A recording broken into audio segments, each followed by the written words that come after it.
사무엘상 30장 1절로 6절까지의 말씀입니다. 우리 한 절씩 교독하시고 마지막 절은 함께 읽겠습니다.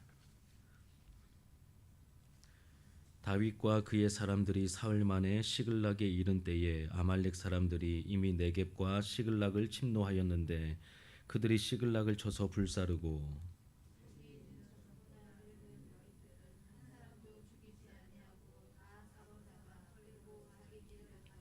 다윗과 그의 사람들이 성읍에 이르러 본즉 성읍이 불탔고 자기들의 아내와 자녀들이 사로잡혔는지라.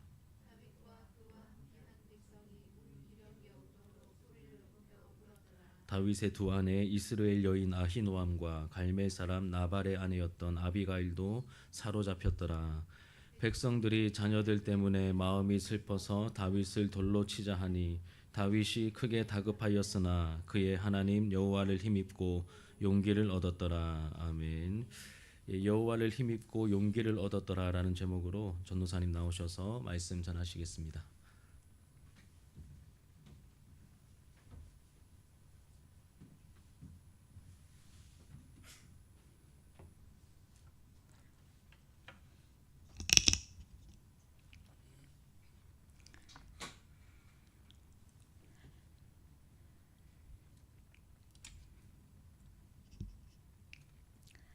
네, 오늘 제가 전하는 말씀은 사무엘상 30장 말씀입니다. 네, 그 사무엘상 30장 말씀에서 이 본문을 좀 더 이렇게 앞에 27장부터 이 본문의 배경이 되거든요. 앞에 내용을 조금 더 배경 설명을 하자면 이 다윗이 사울 왕을 피해 가지고 블레셋 땅에 피합니다. 이게 적군의 땅이죠. 이 사울을 피해서 이 적국이 되는 그 블레셋에 망명을 하게 되는데 이 망명 생활을 하다가 이제 그 블레셋이 이스라엘과 전쟁을 하게 되는 그런 상황이 발생합니다. 그러자 이 블레셋 왕이 이미 이 다윗과 그 일행들은 한 16개월 정도 이 블레셋에 살면서 신임을 많이 얻었거든요. 그래서 이제 그 블레셋 왕이 다윗에게 이렇게 이야기합니다. 나가서 함께 싸우자. 이스라엘과 함께 싸우자. 그래서 다윗은 참 본의 아니게 자기 민족과 싸워야 하는 그런 곤란한 상황이 발생합니다. 근데 마침 이 블레셋 안에도 여러 나라의 그 연합국이기 때문에 다른 군대 장관 되는 이 방백들이 다윗과 함께 가서는 안 된다 하고 다윗이 같이 전쟁하는 것을 반대합니다. 저 다윗은 이스라엘 사람인데 저 사람이 전쟁 중에 우리를 배신하고 그래서 우리를 공격하면 어떻게 되냐. 이렇게 반대하는 사람들 덕분에 다행히 다윗은 전쟁터에서 물러나게 됩니다. 그래서 결국 이 블레셋 왕은 다윗을 돌려보내는데 그 이야기가 오늘 30장 앞에 보면은 29장 11절에 10절에 보면은 그런즉 너는 너와 함께 온 내 주의 신하들과 더불어 새벽에 일어나라. 너희는 새벽에 일어나서 발거든 곧 떠나라 하니라. 이 블레셋 땅에서 이 전쟁터에서 물러나서 너희들이 사는 땅 그 시글락으로 가라. 이렇게 이야기합니다. 참 다행스러운 일입니다. 다윗은 장차 이스라엘의 왕이 될 사람이죠. 이 왕이 될 이스라엘의 왕이 될 사람이 이 적국에서 같이 전쟁해서 이스라엘을 치게 된다면은 장차 이 일은 다윗에게 큰 문제가 될 수 있는 그런 일이거든요. 이것이 다윗에게는 설명할 수 없는 하나님의 은혜입니다. 블레셋 왕에게는 신임을 잘 받아가지고 1년 4개월 동안 16개월 동안 그곳에서 생명을 연장하고 잘 살게 하고 또 다른 방백들에게는 미움을 받아서 신뢰를 받지 못해서 전쟁에 나가지 않아도 되는 그런 상황. 이것이 다윗에게는 뜻밖의 하나님의 은혜입니다. 그래서 다윗이 이제 자기가 살던 마을 시글락으로 돌아오는데 이 시글락에 이 아말렉의 습격을 받아서 완전 초토화되는 그런 안타까운 상황이 발생하고 말았습니다. 그 내용이 오늘 우리가 읽었던 본문 내용인데요. 1절 2절에 보면 다윗과 그의 사람들이 사흘 만에 시글락에 이를 때에 아말렉 사람들이 이미 네겝과 시글락을 침노하였는데 그들이 그 시글락을 쳐서 불사르고 거기에 있는 젊거나 늙은 여인들은 한 사람도 죽이지 아니하고 다 사로잡아 끌고 자기 길을 갔더라. 이 아말렉 사람들이 굉장한 잔인한 사람들이거든요. 공격적인 사람들이거든요. 이 아말렉 사람들이 다윗 공동체 그 시글락 마을을 쳐서 불사르고 가족들을 거기에 있는 젊거나 늙은 여인들 한 명도 죽이지 않고 다 사로잡아 갔다고 합니다. 이 개역 성경만 보면은 젊거나 늙은 여인들은 한 사람도 죽이지 않고 이렇게 되어 있지만 이것을 세번역 성경에서 요 부분을 보면 여자를 비롯하여 그 성읍에 안에 있는 모든 사람을 어린아이나 노인 할 거 없이 다 사로잡아 한 사람도 죽이지 않고 끌고 갔다 이렇게 번역이 되어 있습니다. 번역상 이 번역이 더 맞습니다. 얼마나 비참한 상황인지 4절을 보면 다윗과 그와 함께한 백성이 울 기력이 없도록 소리를 높여 울었더라. 그렇게 표현하고 있습니다. 이 비참한 상황에서 백성들이 지도자 다윗에게 분노합니다. 어쨌든 다윗은 이 시글락 공동체의 지도자입니다. 지도자로서 이 시글락 마을을 무방비 상태로 두고 떠난 책임이 다윗에게 있었습니다. 그 분노는 다윗을 죽여버리자 하는 데까지 이릅니다. 그래서 6절에 보면 백성들이 자녀들 때문에 마음이 슬퍼서 다윗을 돌로 치자 하니 다윗이 크게 다급하였으나 그의 하나님 여호와를 힘입고 용기를 얻었더라 그렇게 합니다.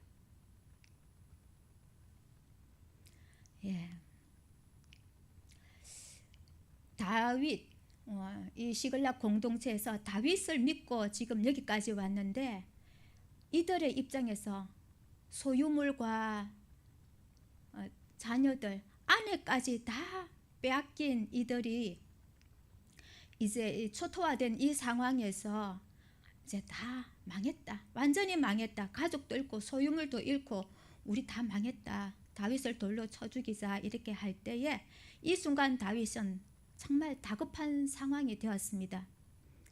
지금 정말 지금까지 생사고락을 함께 했던 이 부하들, 이 사람들은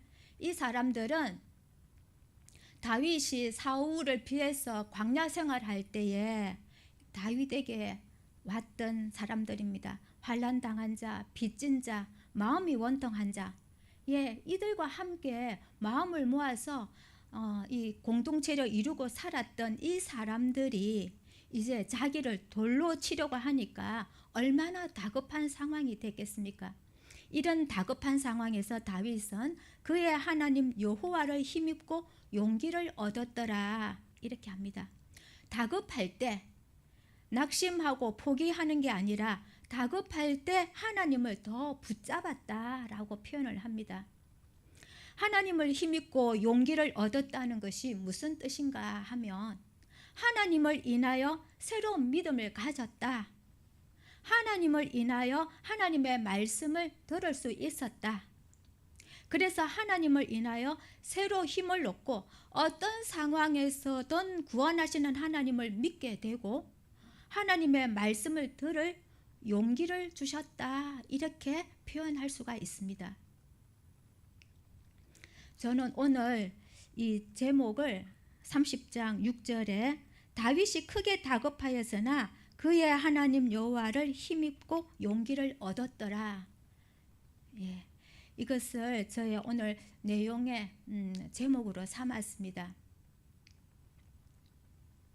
크게 다급한 중에도 여호와 하나님을 찾는 다윗에게 어떤 은혜가 있는지 저는 그것에 좀 포커스를 맞추려고 합니다. 크게 다급한 중에도 하나님을 찾는 사람들에게 어떤 은혜가 있는지 같이 생각해보고 우리도 다급한 중에도 하나님을 찾는 그런 은혜가 있기를 바랍니다. 그래서 하나님 중심으로 살아가는 사람, 하나님 앞에서 늘 묻는 사람들, 하나님과 동행하는 사람들에게 임하는 뜻밖의 하나님의 은혜, 뜻밖의 하나님의 은혜가 저희들에게도 풍성하게 임하기를 바랍니다. 그래서 오늘 저는 뜻밖의 하나님의 은혜, 이것을 저의 부제로 생각을 합니다. 뜻밖의 하나님의 은혜. 다윗은 다급할 때 그의 하나님을 힘입고 용기를 얻었더라 했고 7절에 보면 다윗이 아말렉의 아들 제사장 아비아달에게 이르되 원하건대 에봇을 내게로 가져오라. 아비아달이 에봇을 다윗에게로 가져가매 다윗이 여호와께 묻자와 이르되 내가 이 군대를 추격하면 따라잡겠나이까 하니 여호와께서 그에게 대답하시되 그를 쫓아가라. 내가 반드시 따라잡고 도로 찾아지리라. 이렇게 말씀하십니다. 7절에 에봇을 가져와라. 이 제사장의 옷 에봇 안에는 뭐가 들어있느냐면은 하나님의 뜻을 알 수 있는, 하나님의 뜻을 알려고 할 때 사용하는 우림과 둠밈이 들어있습니다. 그래서 다윗이 하나님께 묻습니다. 8절에 보면은 다윗이 여호와께 묻자와 이르되 내가 이 군대를 추격하면 따라잡겠나이까. 하나님, 제가 저 사람들 지금 따라갈까요? 이렇게 묻습니다. 이 상황이 참 다윗이 하나님께 물어보고 추격할 상황입니까? 다윗은 무조건 추격해서 아내와 자녀들, 자기 소유물 다시 다 가져와야 건져내야 할 상황인데 너무나 당연한 상황에서 추격할까요? 따라갈까요? 하고 하나님께 묻고 있습니다. 그런데 이렇게 당연한 물음에 대해서는 하나님께서 다윗에게 정말 큰 은혜의 답변을 하고 있습니다. 8절 후반부에 보면 여호와께서 그에게 대답하시되 그를 쫓아가라. 네가 반드시 따라잡고 도로 찾으리라.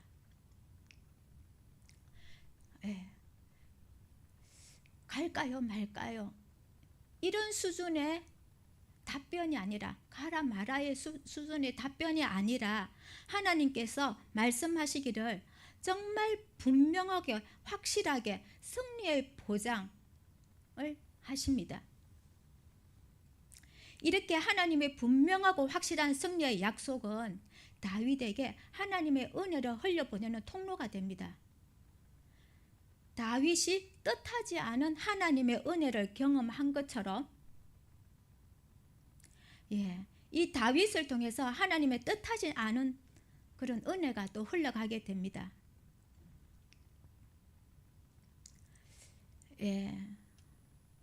이 뜻하지 않는 은혜, 저도 한번 경험한 적이 있는데요.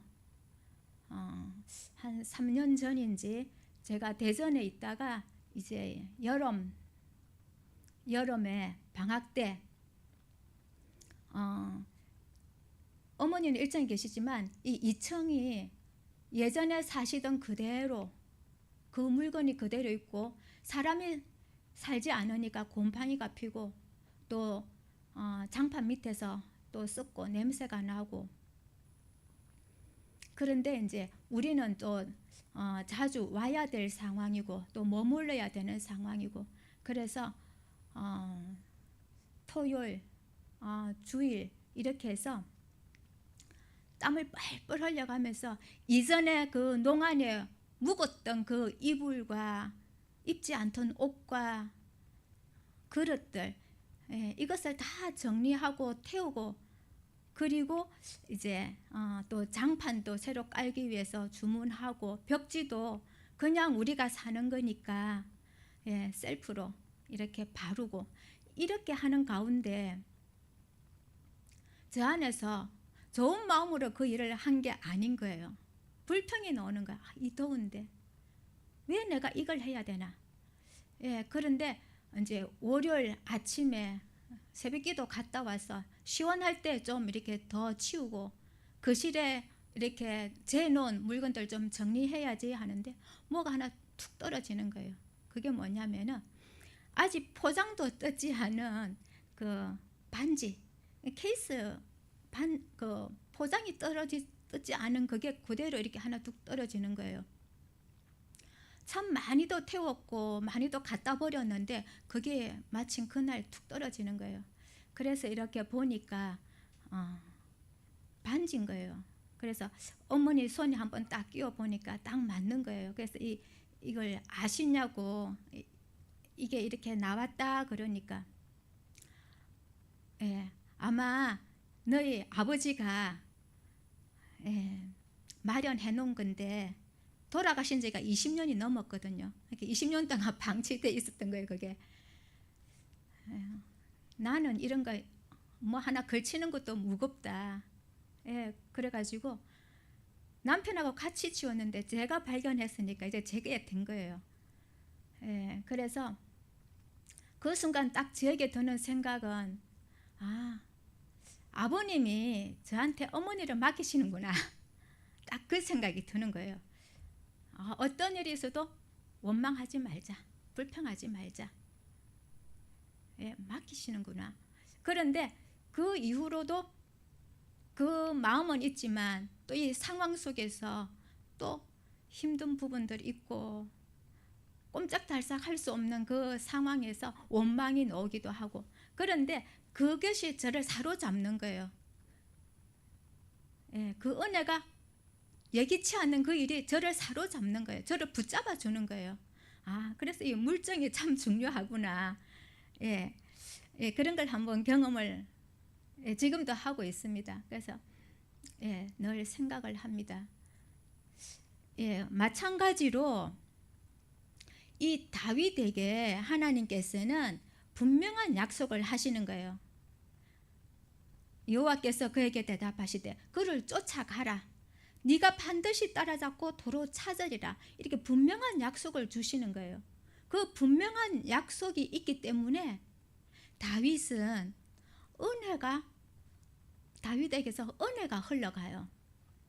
그래서 9절에 보면 그 은혜가 누구한테 흘러가는가를 보면은 9절에 이에 다윗과 또 그와 함께한 600명이 가서 부솔 시내에 이르러 뒤떨어진 자를 거기 머물게 했으되 곧 피곤하여 부솔 시내를 건너지 못하는 200명을 머물게 했고 다윗은 400명을 거느리고 쫓아가니라.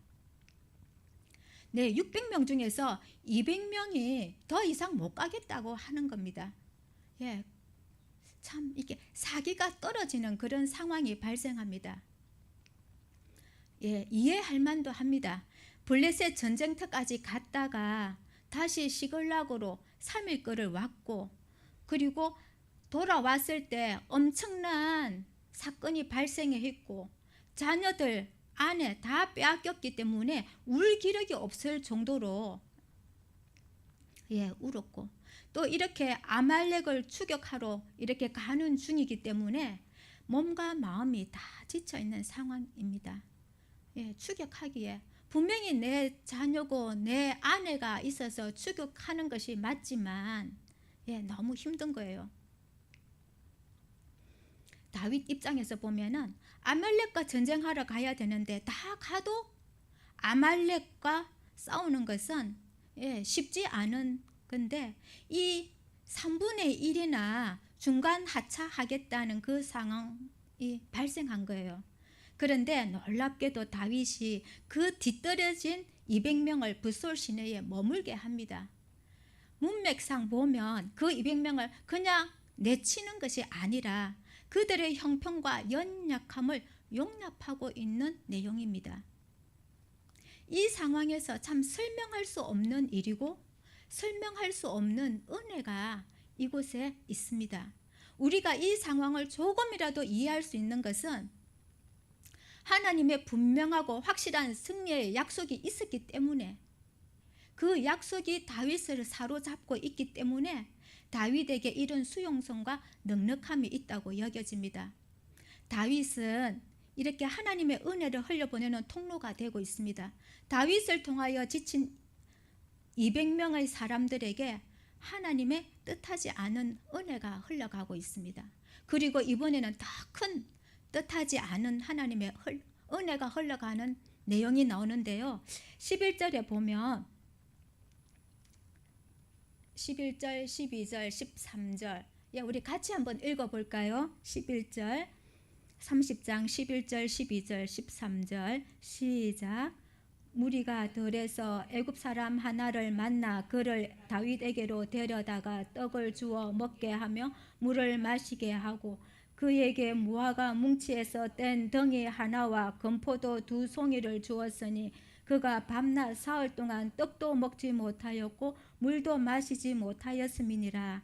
그가 먹고 정신을 차리매 다윗이 그에게 이르되 너는 누구에게 속하였으며 어디에서 왔느냐 하니 그가 이르되 나는 애굽 소년이요 아말렉 사람의 종이더니 사흘 전에 병이 들매 주인이 나를 버렸나이다. 네, 아멘. 13절에 보면 이 사람이 누군지 전혀 모르는 상황에서 다윗이 큰 은혜를 베풉니다. 생명을 살립니다. 이 사람은 애굽 사람으로서 아말렉 사람의 종이었는데 사흘 전에 병이 들었다고 이 아말렉 사람들이 이 종을 길거리에 그냥 내다 버린 그런 사람입니다. 여기는 소년이라고 되어 있는데 청년도 같은 단어로 사용됩니다. 이 사람을 다윗과 함께한 사람들이 발견하고 다윗에게 데려왔는데 다윗은 이 죽어가는 사람을 얼마나 잘 대우해 줬나 하면은 굉장히 잘 대우해 줬다는 걸 강조하기 위해서 구체적으로 뭘 먹였냐까지 기록되어 있습니다. 12절 이렇게 보면 11절 마지막 부분과 12절에 보면 광야에서 제일 귀한 것이 물 아니겠습니까? 물을 마시게 하고 또 3일 동안 아무것도 못 먹었으니 힘이 되는 음식, 무화과 덩이, 또 금포도 이런 것을 먹입니다. 그래서 이렇게 그 죽어가는 아말렉의 그 종에게 가장 필요한, 가장 실제적인 것을 흘려보냅니다. 병들어서 버려지고 죽어가는 이 소녀는 정말 뜻하지 않은 하나님의 놀라운 은혜를 입습니다. 그는 다시 살아납니다. 그렇게 살아난 소년이 이 은혜를 모르겠습니까? 다시 살아난 그에게도 은혜가 흘러갑니다. 누구에게 그 은혜가 흘러가냐면은 자신을 죽음에서 살려준 그 다윗에게 뜻하지 않은 또 하나님의 은혜가 흘러갑니다. 14절에 보면 우리가 그레 사람의 남방과 유다에 속한 지방과 갈렛 남방을 침노하고 시글락을 불살랐나이다.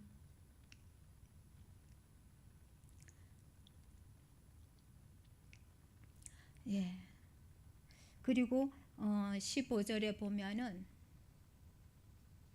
사실 이 1절에서 6절까지 읽은 본문 안에서는 다윗이 이 시글락 마을을 친 적이 아말렉이라고 짐작을 할 뿐이지 단서가 없는 거예요.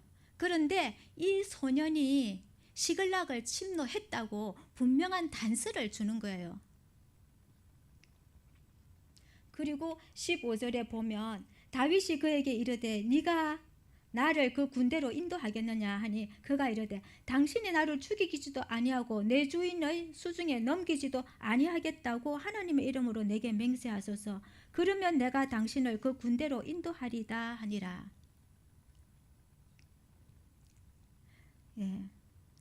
다윗은 이 아말렉의 종에게 네가 사흘 전에 3일 전에 쫓겨났으니까 아말렉 군대가 어디로 갔어?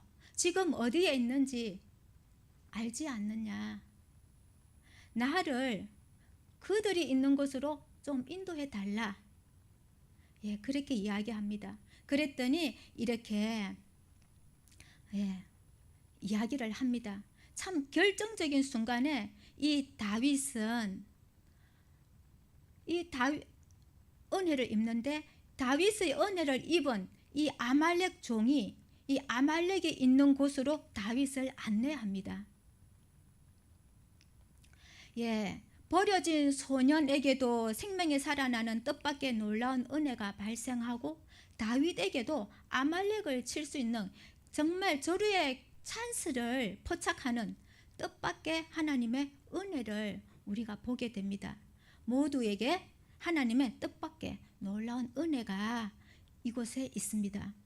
지금 아말렉 사람들은 그 다윗의 동네 시글락뿐만 아니라 여러 지역을 크게 약탈했기 때문에 이제 한적한 곳에서 이제 먹고 마시고 춤추고 파티가 벌어졌습니다. 그때 다윗이 칼을 들어서 그들을 치게 됩니다. 17절에 보면 다윗이 새벽부터 이튿날 저물 때까지 그들을 치매 낙타를 타고 도망한 소년 400명 외에는 피한 사람이 없었더라. 예. 다윗이 새벽부터 이튿날 저물 때까지 그들을 칠 때 다윗이 빼앗겼던 것을 다 찾아왔습니다. 19절에 보면은 그들이 약탈하였던 것, 곧 무리의 자녀들이나 빼앗겼던 것은 크고 작은 것을 막론하고 아무것도 잃은 것이 없이 모두 다윗이 도로 찾아왔고,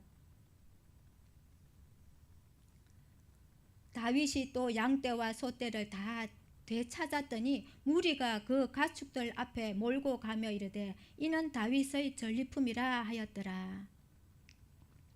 예, 다 찾아왔고, 근데 빼앗긴 것뿐만 아니라 지금 아말렉이 여러 지역을 이렇게 약탈했기 때문에 더 많은 것을 전리품으로 가져오게 됩니다.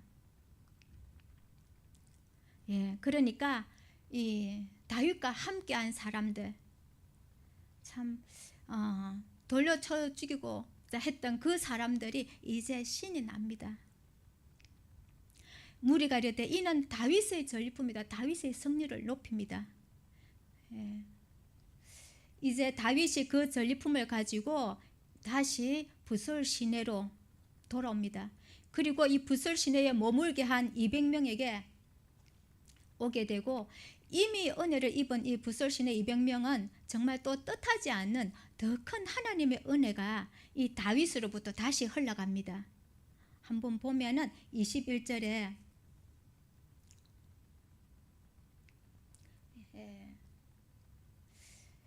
21절에 보면은 다윗이 전에 피곤하여 능히 자기를 따르지 못함으로 부솔 시내에 머물게 한 200명에게 오매 그들이 다윗과 그와 함께한 백성을 영접하러 나오는지라. 예, 22절 한번 읽어 주시겠습니까?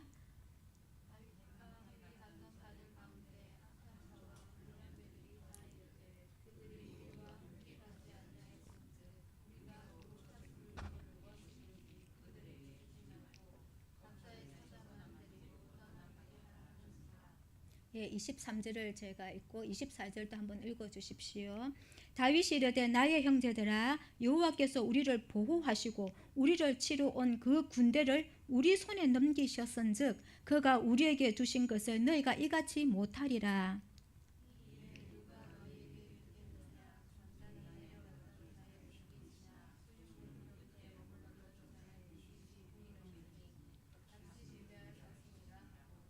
아멘. 예, 다윗의 이 전리품 때문에, 이 많은 전리품 때문에 이 전쟁에 나갔던 400명, 다윗과 함께 전쟁터에 갔던 400명 안에서 갈등이 발생합니다. 22절 보면은 다윗과 함께 갔던 자들 가운데 악한 자와 불량배들이 다 이르되, 악한 자와 불량배들이 다 이르되 그들이 우리가 도로 찾은 물건은 무엇이든지 그들에게 주지 말고 부솔 시내에 머물렀던 그 200명에게는 주지 말고 그들에게는 각자의 처자만 데리고 떠나가게 하라. 예, 이렇게 이야기합니다. 이 200명은 우리와 함께 전쟁을 안 한 사람이다. 그들은 지금 지쳤다고 여기 이렇게 머물러 있는 사람들인데 우리가 목숨 걸고 싸웠던 이 전리품을 어떻게 이걸 그들에게 줄 수 있냐. 그냥 자기들의 처자들만 주고 보내자. 그리고 이 전리품은 우리 400명이 나누어야 된다. 예, 참 합리적인 이야기를 합니다.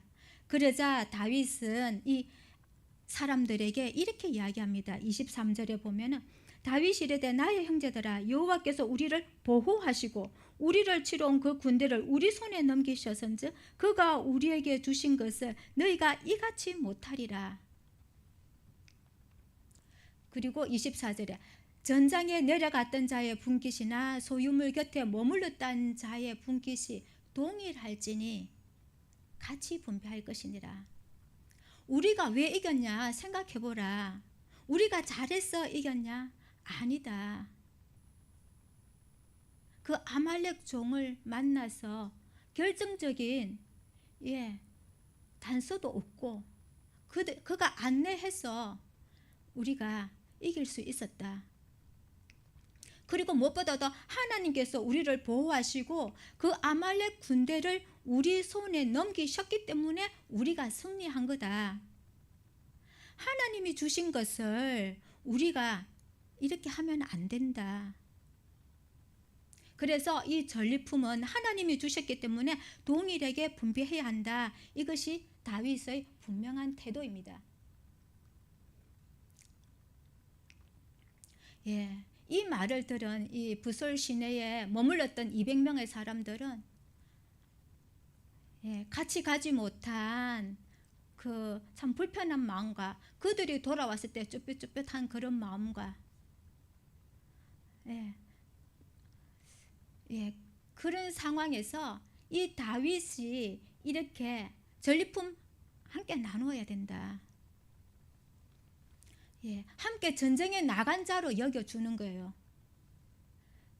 이것은 그들에게 이 붓솔 시내를 생각하면 늘 아마 떠오르는 하나님의 뜻하지 않은 은혜가 될 것 같습니다. 붓솔 시내 하면 은혜를 입었다. 여기서 우리가 22절에 나오는 이 불량배라는 단어를 한번 더 생각을 해보겠습니다. 다윗이 함께 갔던 자들 가운데 악한 자와 불량배들이 다 이르되 400명 안에서 200명에게 전리품 주면 안 된다고 말하는 자들을 말합니다. 이 번역이 불량배라는 번역도 맞는데 이 문맥상 좀 더 맞는 번역은요, 무가치한, 가치 없는 이런 뜻도 가지고 있습니다. 그래서 이 무가치한 사람들이 이르되 악하고 무가치한 사람들 이렇게 번역하면 문맥에 더 맞습니다. 우리가 상식적으로 생각해 보면은 전쟁에 참여한 군인인데 힘들어서 지쳐서 자기 처자식도 구출하지 못하고 붓을 시내에 쓰러져 있는 이 200명이 무가치한 사람들이겠습니까? 아니면 당당하게 전쟁터에 나가서 그들을 치고 밤새도록 쳤잖아요. 싸웠잖아요. 그리고 전리품을 가져왔고 이 전리품을 함께 나누어서 가지지 못하겠다고 하는 이 사람이 이 사람들이 무가치한 사람입니까? 당연히 군대이기 때문에 힘이 없어가지고 체력이 약해가지고 자기 처자식도 못 구하고 쓰러져 있는 사람들이 무가치한 사람으로 여겨지는 것이 좀 세상의 분위기죠. 그런데 성경에서는 전리품을 같이 못 나누겠다. 이거 우리가 목숨 걸고 가져온 전리품인데 왜 나눠 가져야 하느냐. 이렇게 말하는 사람이 무가치한 사람이라고 그렇게 이야기합니다. 이렇게 하나님의 나라와 세상의 나라는 가치의 기준이 다르다는 것을 보여줍니다. 마태복음 20장에 가보면 한번 볼까요? 마태복음 20장요.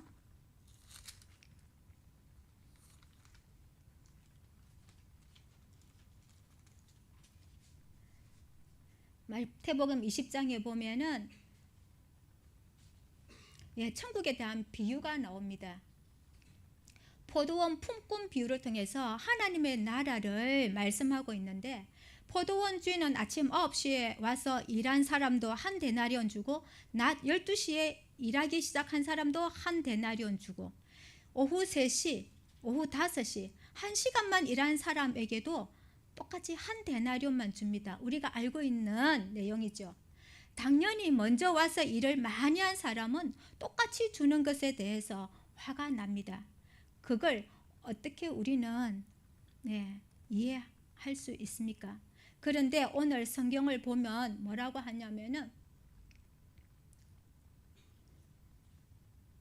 12절, 13절, 14절 우리 같이 한번 읽어볼까요? 시작. 나중 온 이 사람들은 1시간밖에 일하지 아니하였거늘 그들이 종일 수고하며 더위를 견딘 우리와 같게 하였나이다. 주인이 그 중에 한 사람에게 대답하여 이르되, 친구여, 내가 네게 잘못한 것이 없노라. 네가 나와 한 데나리온의 약속을 하지 아니하였느냐? 네 것이나 가지고 가라. 나중 온 이 사람에게 너와 같이 주는 것이 내 뜻이니라. 포도원 주인이 너는 네 것이나 가져가고 내가 내 것을 가지고 선하게 베푼다고 해서 네가 나를 악하다고 할 수 없다. 오늘 다윗이 대답하는 말, 여호와께서 붙이셔서 승리했기 때문에 너희들의 주장은 합당하지 못하다. 전리품을 똑같이 분배하는 것이 맞다. 이렇게 이야기하는 것 같습니다. 오늘 다윗이 전쟁에 나간 사람이나 안 나가고 붓솔시내에 앉아 있었던 사람이나 똑같이 분배함으로써 다윗은 앞으로 이스라엘의 왕으로서 이끌어가게 될 하나님의 나라 이스라엘, 그리고 새로운 왕국, 궁극적으로는 다윗 왕국을 통해서 오게 될 예수님의 나라, 하나님의 나라가 어떠한 것인지를 미리 보여주는 그림과도 같습니다. 합리성과 상식으로 움직이는 세상 나라와 뜻하지 않은 하나님의 은혜로 움직이는 그 하나님의 나라는 이렇게 다릅니다. 우리도 생각하면은 부설 시내가에서 더 이상 전진할 수 없게 된 때, 쉬고 있을 때 전리품, 예수님께서 이 하나님의 원수된 자, 사단의 세력을 정복하고 죄와 사망에서 우리를 구하셨던 그 전리품으로 우리는 구원을 받았습니다. 하나님의 뜻하지 않은 은혜를 입었습니다. 그리고 포도원 농장 앞에서 일 없이 있다가 끝날 시간에 일하려 들어가서 하루에 품삯을 받은, 동일한 품삯을 받은, 먼저 온 그들과 동일한 품삯을 받은 그들과 같습니다. 구원의 은혜를 받은 자입니다. 역시 뜻하지 않은 하나님의 은혜를 입은 자들입니다. 우리입니다. 여호와께서 붙이지 않았으면 감히 승리할 수 없고, 또 포도원 주인이 부르지 않았다면 감히 그 포도원에서 일할 수 없었던 것을 우리도 기억을 하면 좋겠습니다. 뜻하지 않은 하나님의 은혜를 입은 자들임을 기억하면 좋겠습니다. 돌이켜 생각해 보면은 우리의 과거도 하나님의 뜻하지 않은 은혜로 지금 여기까지 왔고, 그리고 현재도 뜻하지 않은 하나님의 은혜로 그 은혜 안에 살고 있습니다. 앞으로도 지금까지 하나님의 뜻하지 않은 은혜 안에서 왔기 때문에 앞으로도 우리 삶의 구석구석에서 상황마다 뜻하지 않은 하나님의 은혜가 있음을 우리도 신뢰할 수가 있습니다. 뿐만 아니라 우리가 뜻하지 않은 하나님의 은혜를 입은 자로서 우리가 그 은혜를 또한 흘려보내는 자 될 수 있기를 바랍니다. 그것이 하나님의 나라입니다. 그 사람이 하나님의 나라 사람들입니다. 궁극적으로 우리가 뜻하지 않은 하나님의 은혜로 구원을 받았기 때문에 바울은 이렇게 말합니다. 에베소서 2장 8절 9절을 같이 읽고 말씀을 마치겠습니다. 에베소서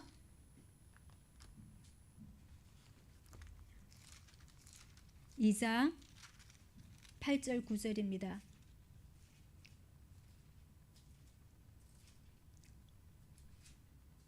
에베소서 2장 8절 9절입니다. 같이 읽겠습니다. 시작. 너희는 그 은혜에 의하여 믿음으로 말미암아 구원을 받았으니 이것은 너희에게서 난 것이 아니요 하나님의 선물이라. 행위에서 난 것이 아니니 이는 누구든지 자랑하지 못하게 함이라. 아멘. 기도하겠습니다.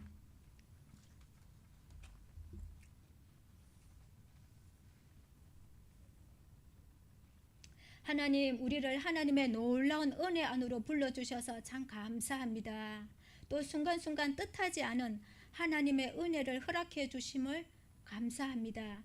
우리가 하나님의 놀라운 은혜를 입은 자로서 다시 부설 시내의 악하고 불량한 자처럼 행하지 않게 하시고, 또 포도원에서 약속된 금액을 받았음에도 일한 지 얼마 안 된 사람과 똑같이 받는 것을 못 견뎌하며 불평하는 자 되지 않게 하여 주시옵소서. 아무 자격이나 공로 없이 우리를 구원하여 주신 하나님께 감사드립니다. 이 모든 말씀 우리 주 예수 그리스도 이름으로 기도드렸습니다. 아멘.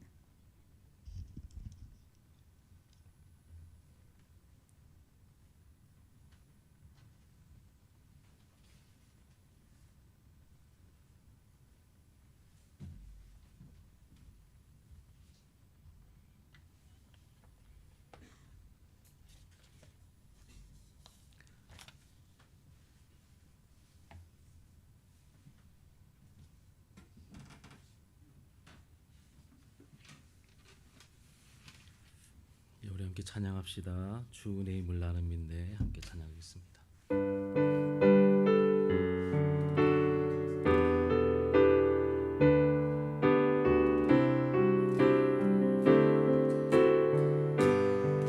주 나의 모습 보내. 주 나의 모습 보내.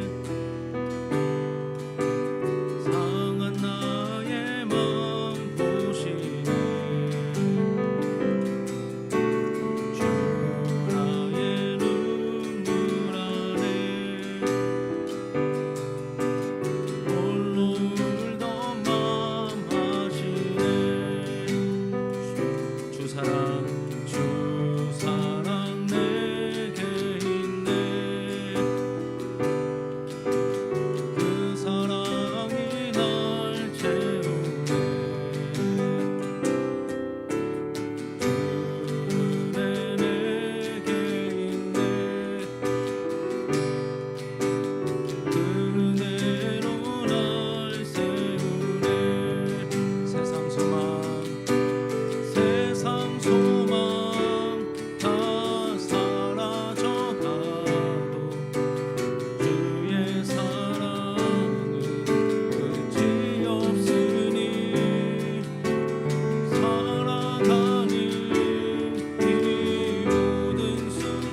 우리 말씀을 기억하며